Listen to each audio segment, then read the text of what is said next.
Hola, somos Esteban y Sara y trabajamos en procesos de gestión cultural y nos gustaría contarles un poco sobre nuestro trabajo. Este año el taller se llama Taller Audiovisual Animal del Patrimonio y el taller ha constado de ir a instituciones educativas y hacer un proceso de formación en lenguajes audiovisuales a estudiantes y a maestros.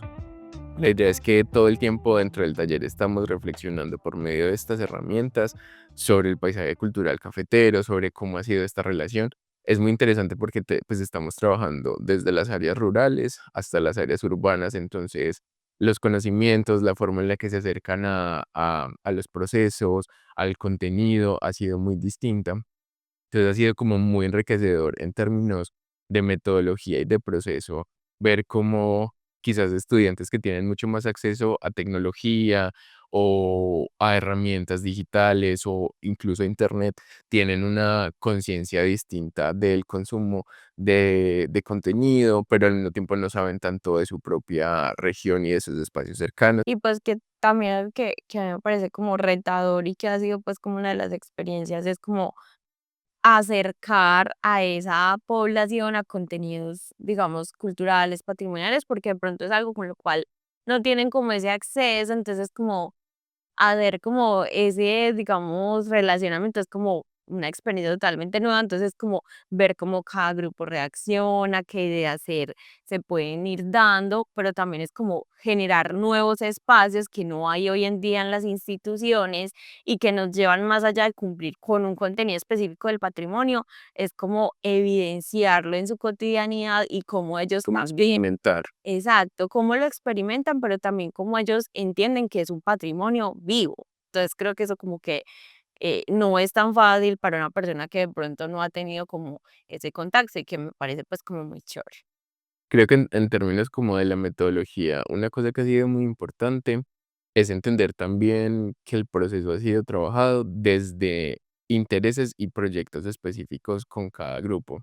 Entonces, ¿a qué me refiero con eso? Cada grupo ha generado una idea desde la reflexión de su contexto específico.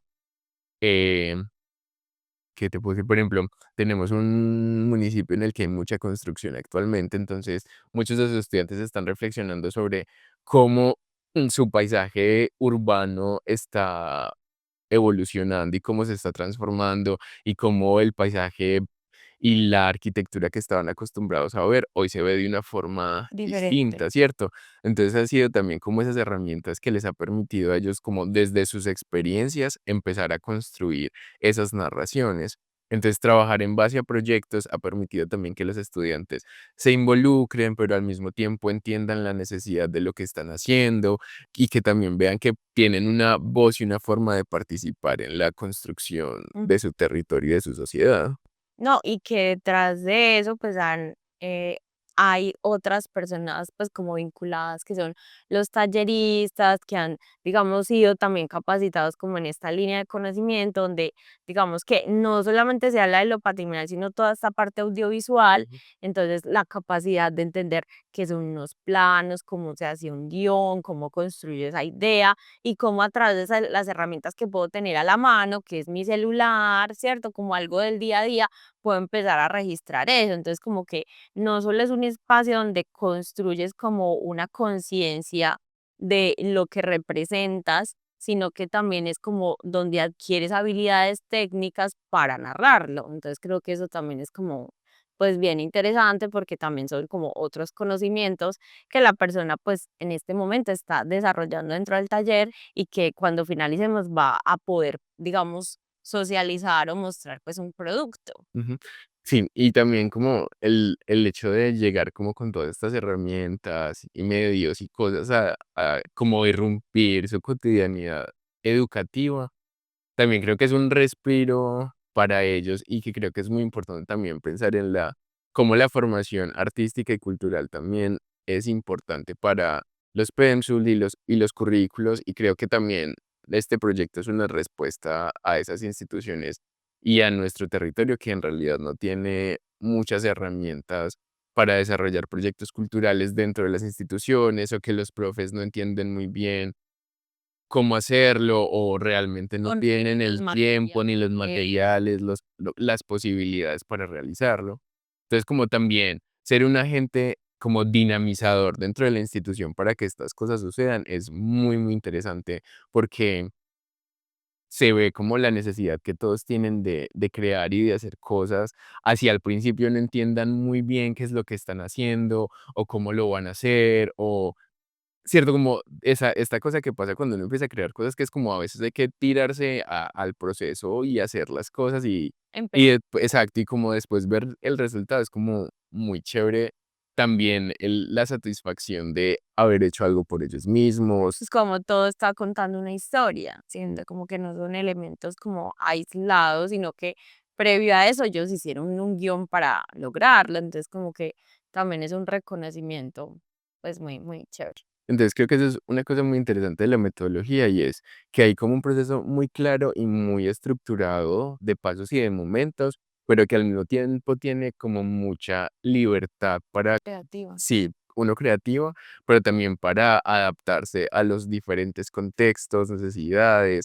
Entonces creo que eso también ha sido una cosa muy positiva dentro del proceso, la adaptabilidad que tiene como el taller, Ujú. ¿cierto? Y como espacio de taller que tiene la posibilidad de tener como estas herramientas para que cada quien trabaje desde sus necesidades o sus visiones específicas.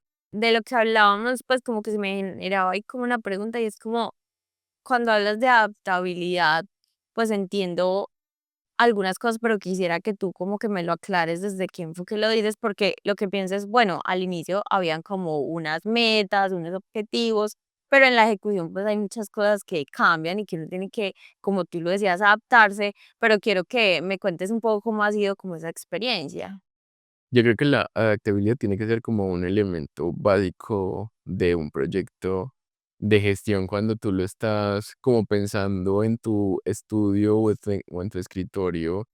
Y siempre tienes que ir como con la disposición de ver qué te van a proponer las personas con las que vas a ir a trabajar, porque nunca puede ser como un proceso impositivo en el que tú llegas y dices: "Ay, vamos a hacer esto con esto y esto y esto, y esto es lo que espero que pase al final", solamente como sin escuchar las voces de. Entonces, creo que la adaptabilidad en ese sentido se refiere mucho a eso, ¿cierto? Como a tener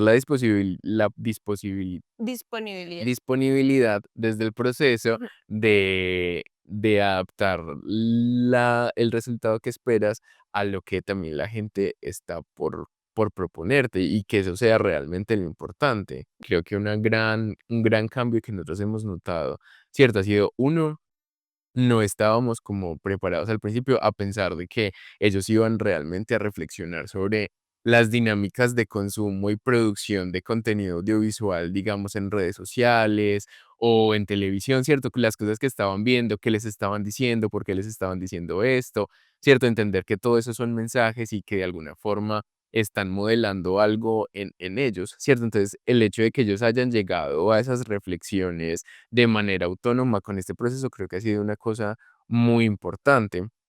Y justamente también tuvimos que preparar el espacio que abordara esa temática, ¿cierto? Que, ¿cuál es tu responsabilidad Como como?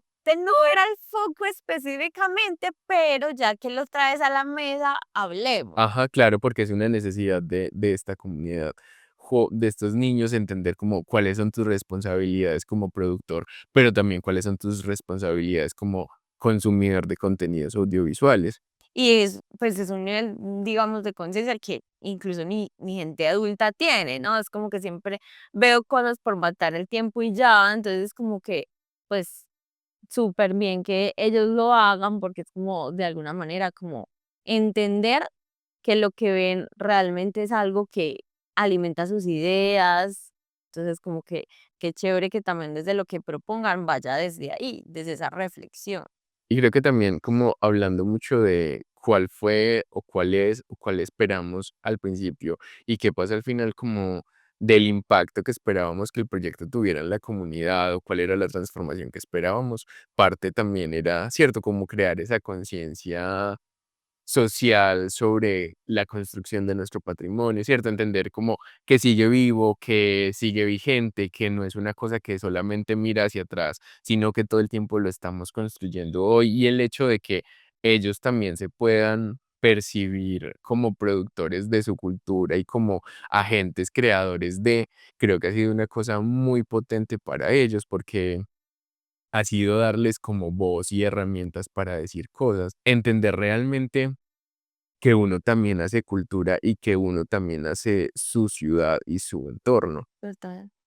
Y que también tenemos una responsabilidad frente a eso. Yo siempre que pues, cuando alguien le dice, no, es que su responsabilidad es como, ay, sí, claro, ya tengo suficientes. Pero de alguna manera es como entender que algo que a mí me parece muy chévere de todo lo que hemos investigado es que el patrimonio es un patrimonio vivo, ¿cierto? Porque hace muchos años fue habitado y todo lo que pasó en el territorio nos cuenta una historia, pero hoy en día seguimos escribiendo esa historia. Entonces, como qué papel juego yo, y creo que algo que conecta pues lo que hemos hablado es este tipo de proyectos lo que buscan es ese tipo de conciencia en el sentido de yo soy una herramienta de conservación, ¿cierto? De conservación de mi tradición, de conservación de mis, digamos, actividades sociales que se hacen al interior de la cultura cafetera, al interior de los sabedores, pero si yo no soy sabedor, por lo menos hago parte de esta región y es como eso para mí debe tener un peso y en mi conocimiento, cómo puedo yo conservarlo o darlo a, digamos, a difundir. Muchísimas gracias por escuchar esta conversación. Creo que son conversaciones sinceras, tranquilas, que nos permiten como mostrar como todo lo que hay detrás de este proyecto, gracias a las personas que nos han acompañado desde ese momento uno, con cada proceso de la asociación y además a nuestros talleristas, desde la parte audiovisual, en toda la gestión que se ha logrado. Muy, muy, muy agradecidas porque sabemos que esto es un trabajo de equipo realmente. Y en ALAP seguimos creyendo en la importancia del arte y la cultura como agente de transformación social.